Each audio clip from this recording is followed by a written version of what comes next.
So let us see what hygrothermal effects are. So before we go any further, let me take a simple component. If at all this particular object is under any change in temperature or humidity, and if it has to expand, unless there is an obstacle, as long as it is free to expand, there are no stresses developed.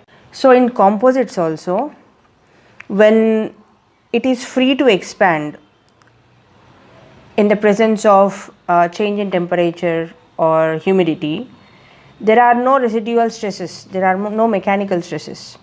But in case there is an obstruction, for example, when we consider a laminate, this laminate is a combination of several laminas, several plies, and each ply might have a different matrix and different fiber orientation. So all the matrix and fiber which are interlocked and together are becoming a composite material, there are many restrictions on its expansion.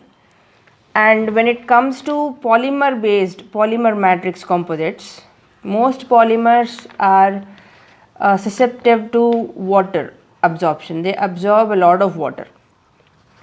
So under humid and moist conditions, the polymers will absorb water. So this water absorption is called as hygroscopy. So as it absorbs water, that it becomes bulged. The composite material or the matrix material will be bulged and swelling occurs, due to which the volume is changing. There is a change in volume. Though there is no distortion, but there is dilation. Dilational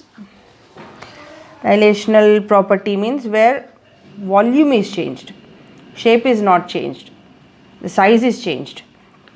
So this is hygroscopy. And apart from just water absorption, swelling or expanding due to water, there is also another chance due to temperature. As the temperature changes, the volume will be changing. So we already know the thermal stresses. So due to temperature changes, if at all it is not free to expand, then that will produce thermal stress. So the effect of these two things, the moisture, the humid conditions and temperature condition, the stresses that are developed are called as hygrothermal stresses. Hygro takes care of water, thermal will take care of the temperature. So let us look at some of the sources of the hygrothermal stresses.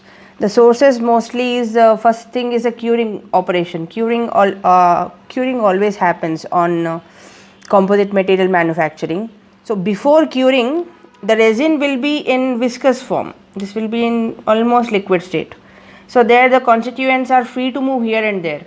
But once curing is done, the resin, which is matrix, is getting solidified. And once it becomes a solid, there is no free motion of different constituent materials involved in it.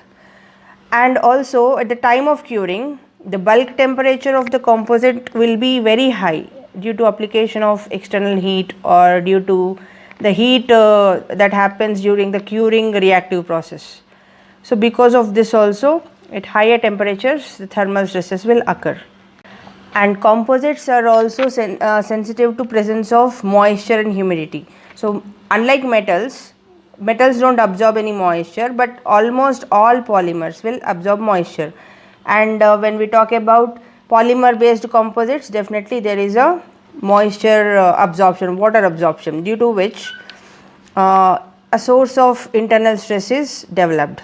Hygrothermal effects also influence the mechanical behavior of composites because of the change in temperature and moisture content. So mostly the fiber properties are not changed. Fibers are very strong. That's the reason why we take up fibers. These are the reinforcement, right? But the matrix will have adverse effects on its mechanical properties. So the matrix properties that are very badly influenced are the transverse tensile and compressive modulus and strength. This is one of the major property that will have adverse effect. Then apart from this, there is another property of a matrix that will drastically change, which is in plane shear modulus and strength.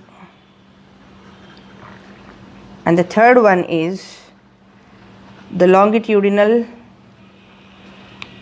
compressive strength. Thanks for watching. If this video was of help to you, please like it and share it with your friends. And don't forget to subscribe to our channel.